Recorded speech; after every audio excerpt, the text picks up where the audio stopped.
Welcome back as we continue reading through The Bible Jesus Read by Philip Yancey. If you want a copy of this book, you can always check out the link in the description to the Amazon link to it. We are now in chapter 5, which is called Ecclesiastes, the End of Wisdom. And it starts with a quote from Charles Williams.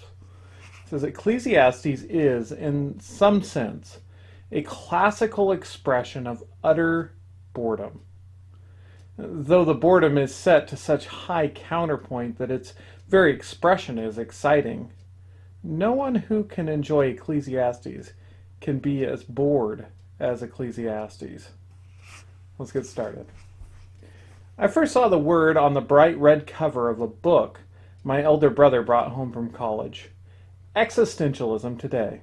Although I had no clue what existentialism meant, that book beckoned me into an arcane world of avant-garde philosophy. I had grown up in an airtight fundamentalism, protected from exposure to such dangerous pollutants.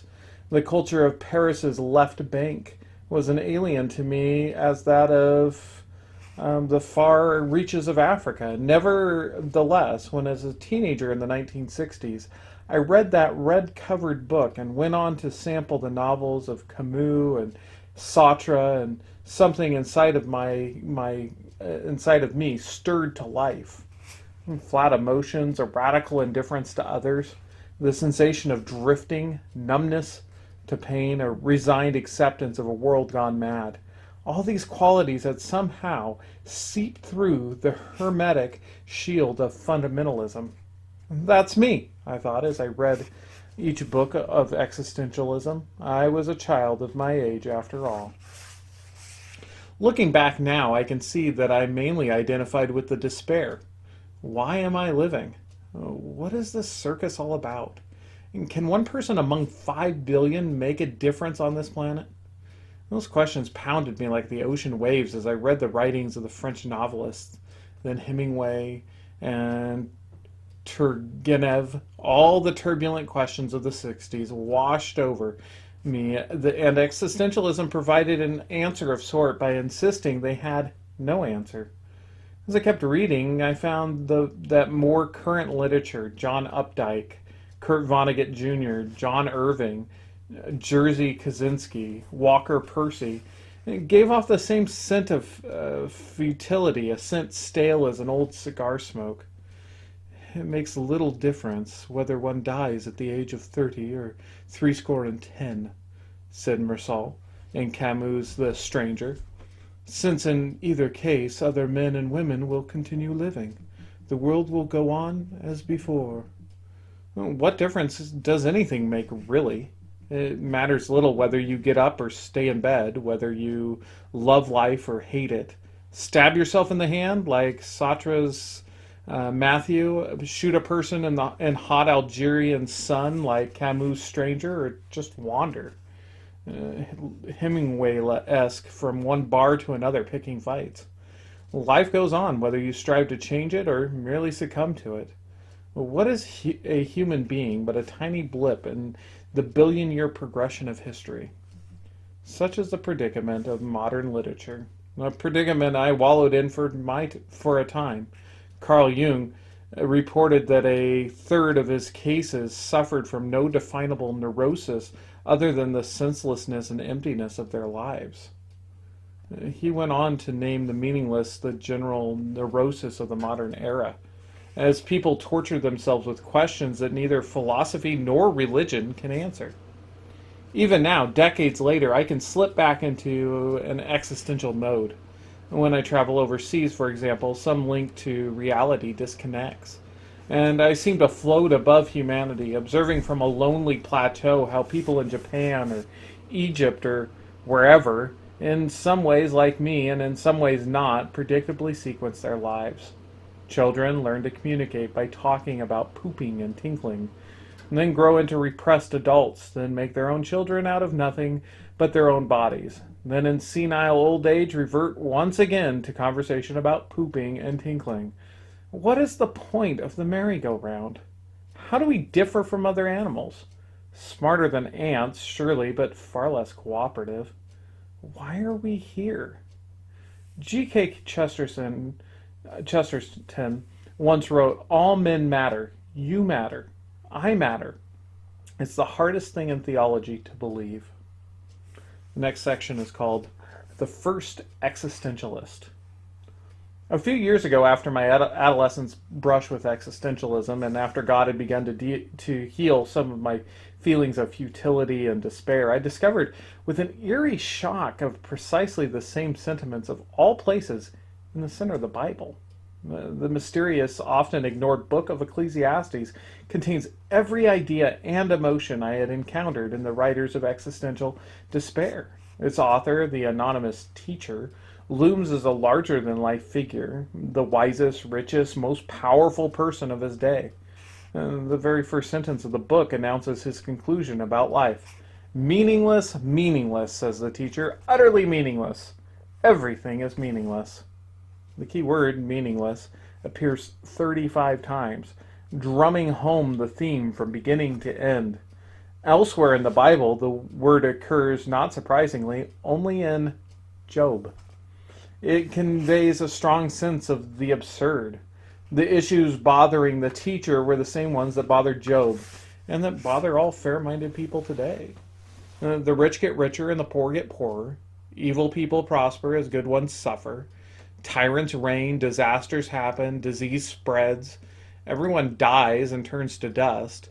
Life is unfair. Nothing makes sense. The whole world seems off balance and twisted. "Forget prudence," concludes the teacher. "Eat, drink, and seize any fleeting moment of happiness. What else is the point of living? You work hard, and someone else gets all the credit. You struggle to be good, and bad people trample on you. You accumulate money, and it goes to spoiled heirs. You seek pleasure, and it turns sour. Besides, everyone, rich or poor, good or evil, meet the same end. We all die. Death, the ever-present stalking specter, contradicts any notion that we are born to be happy. And there's only one word to fit to describe this life: meaningless." To come across such words in Albert Camus is one thing, but in the Bible? I wonder if the modern existentialists appreciated the delicious irony in Exodus 1, 9 through 10, which declares, "There is nothing new under the sun. Nothing of which one can say, 'Look, there is something new.'" What seemed like brash iconoclasm in the 1960s, I learned merely fulfilled the weary prophecies of the ancient teacher, who 3,000 years before anticipated the full range of human experience and astonishingly included his feelings in the Bible. As if to underscore the irony about that time, a musical group, the Byrds, released a best-selling single taken directly from Ecclesiastes 3. There is a time for everything, truly. Ecclesiastes was a book for the ages, and I began to search to understand this volume. Once I got over my sheer amazement about the message of Ecclesiastes, certain nagging questions set in. One struck me immediately as I read the Old Testament straight through. How can Ecclesiastes coexist with its nearest neighbor, the book of Proverbs? Two more unlike books could not be imagined. Read them back to back and you wonder whether Ecclesiastes was written as a kind of a mocking rebuttal. Proverbs has life figured out. Learn wisdom, exercise prudence, follow the rules, and you will live long and prosperous life.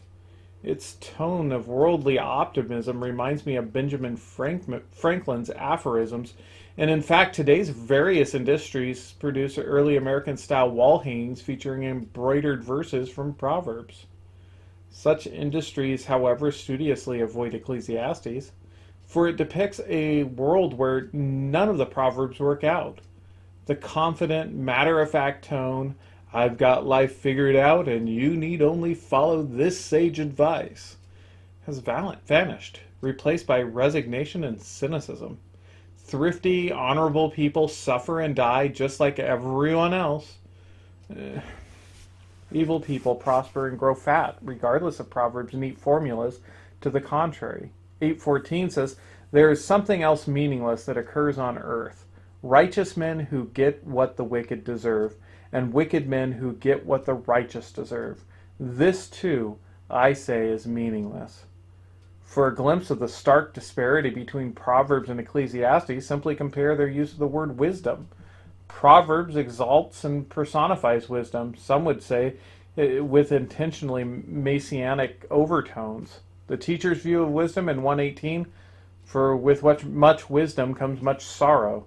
With more knowledge, the more grief. Wisdom has some advantages over folly, the teacher grants, but so what? The same fate overtakes them both.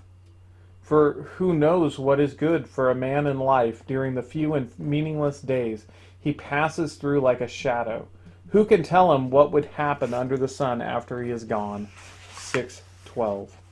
This kind of disparity between the two adjacent Old Testament books used to annoy and frustrate me.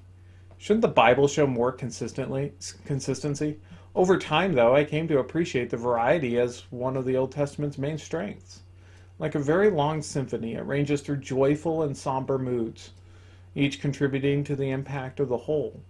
It reflects what we all experience, sometimes the trials of Job and sometimes the serenity of Psalm 23, while living in a world that sometimes unfolds according to proverbial principles and sometimes yields the jarring contradictions of Ecclesiastes. That's where we're going to end this week, and we'll pick it back up next week, and hopefully you're enjoying this. Maybe leave a message down below just to let me know what you thought, and we'll catch you again next week as we continue this chapter on Ecclesiastes.